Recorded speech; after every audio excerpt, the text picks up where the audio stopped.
You know what, guys? It's Mattview Reviews.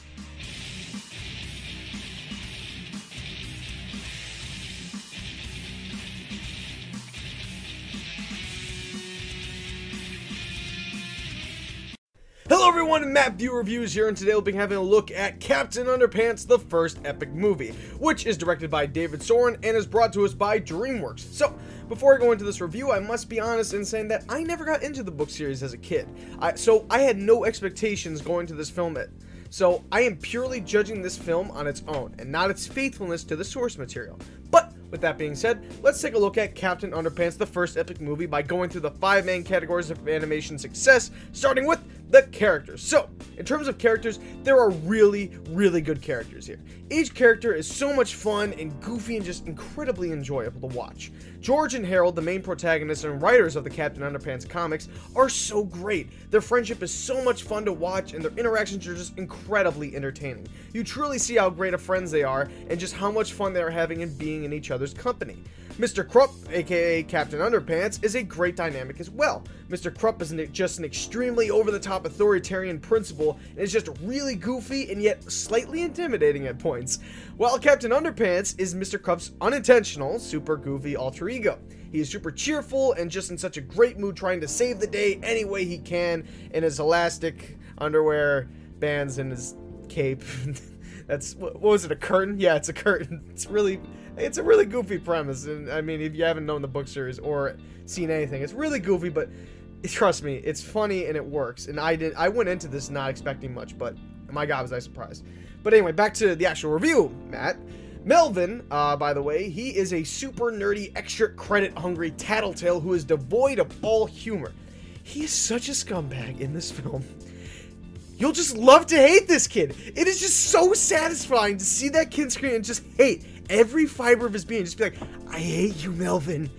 You suck so bad. It's so much fun to hate the kid. I love it. Also, finally, the main villain of the film, Professor Poopy Pants. Yes, that's his name. Well, not his full name. You'll find out his full name in the thing, but that's even better. But Professor Poopy Pants, he is a fantastic comedy villain. He has the best lines in the film, and it's just so much fun to watch as he tries to rid the world of laughter, for crying out loud. Next, let's talk about the voice acting, because there's no negatives when it comes to their characters, and there's not a lot of negatives in general, so let's keep going. But next, to the voice acting. For the most part, it's pretty well done. All the adult voice actors play their children characters very well, which is a little fearful, because I know Kevin Hart, he's a comedian. I'm a very big fan of him. And he has a very high-pitched voice, so I thought he would work, but I was worried about the other ones, because I wasn't sure how, because sometimes when you have adult voices playing kids, it doesn't really work. These ones were very good, however. All of the adult actors did very good jobs at playing kids. Kevin Hart as George, Thomas Middleditch as Harold, and Jordan Peele as Melvin. They all do an incredible job, with great expression and comedy timing all throughout. It is fantastic. Also, Ed Helms does a fantastic over-the-top superhero voice and makes every time Captain Underpants is on screen extremely enjoyable, as well as sounding very mean and angry as Mr. Krupp. The only real negative I can actually say is that Nick Kroll can never keep his accent going as Professor Poopy Pants. When he is on, he is very funny, and just like he has been of late in his voice acting roles when he was the douche in Sausage Party. And I know there was another role that he recently did. I just can't think of it off the top of my head. Sausage Party is the first one I think of because it was hilarious. But when he's on, he's very funny. But there are times when the accent goes in and out. It's a little distracting, but I mean, it's more of a nitpick, really, and then a negative. You know what I mean? But next, let's talk about the story, because again, very little negatives in this film. Honest to God, I think that's actually the only negative. Yeah, that was the only negative, was that the accent getting in and out. So let's just talk about how great the rest of the film is. Next, let's talk about the story first of all. Not first of all, it's like third, but yeah, you know. So, lifelong friends, George and Harold create comic books in their treehouse of their favorite character, Captain Underpants, which they created. So when they're not trying to make their fellow students smile at their very depressing elementary school with their over-the-top fun pranks, their principal, Mr. Krupp, threatens to put them in separate classes to put an end to their pranking and ruining of his strict, very professional school. So, they stop him from doing so by hypnotizing him to become the persona of Captain Underpants, which they created, and switches in between personas as they try to keep the world safe from evildoers like the dastardly Professor Poopy Pants. So, it's a really goofy setup. Somehow they pull it off, and they pull it off very well. The humor is great. It is really, really great and full of lots of cutesy humor along with fourth wall breaks. It is great. And I'm especially grateful going in because I assumed, I was like, Captain Underpants is going to be all toilet humor. It's going to be gross out. It's not going to be for me. It's going to be fine, but it's not good. No, the humor was very smart and it was very clever. I was pleasantly surprised. The best part about this film, though, I would have to say, is the friendship between George and Harold. They are great together, and the banter they have back and forth is a lot of fun. You really see their friendship shine, and it is the best part, and is the best part of the film, and I'm glad that the filmmakers decided to focus on it. Because for a film called Captain Underpants, there's a lot more time devoted to George and Harold, and I think that's awesome. Their camaraderie is the best part of the film, and I love that the filmmakers realized it and decided to make it the central focus. Next, let's talk about the animation.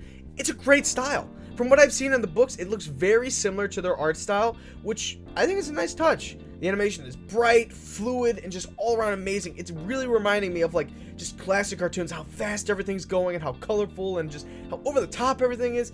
There's just a lot of creative concepts being displayed. Like, I don't want to get into too many details, but the animation choice for the final fight is really clever. It's very funny and it's very creative. I just would say that much. And I would also say more about the animation style, but I mean, that's all I have in my notes. I just wrote it down. Great. Here's my notes. Real nice style of books. Great style. Fun style. I just wrote that. I was like, this is great. I loved it so much. It's really great. I can't really do much justice. You just have to go see it. It's great. Go see the style and go see the film. It's great. And finally, before we have to do the 5 points, finally, the music, very good. There's nice cutesy background music. It really fits the atmosphere. It's a lot of fun to listen to. And also, they have little musical numbers. I know there's one, but I think there's also another one. I saw the film 2 weeks ago, so it's really fuzzy right now, but the musical numbers are really good.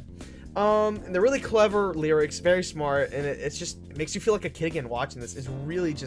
It's just really nostalgic of like early morning cartoons. It's just so much fun. You wake up and you're like, this is gonna be a great time. And then also, of course, the end credit song. It's a Weird Al song. I mean, that's an automatic positive. If you say that's negative, get out of here. So overall, Captain Underpants, the first epic movie, is a great time. It is super fun, super hilarious, and just really enjoyable overall. And that is why I'm giving Captain Underpants, the first epic movie, a 5 out of 5. And I hope to see more high-quality Captain Underpants sequels in the future. So, check back next week, yes, next week, for my review of Cars 3. I'll be working on getting these out on a weekly basis as long as I can to make up for my long hiatus due to personal and technical issues. So, until then, check out the other great content on the Discord Center. Look out for my 31 Voices in 31 Days YouTube series coming in July on my personal channel. Link will be in the description for the channel and the video. And if it isn't your birthday today, have a very merry birthday, and I will see you guys next time.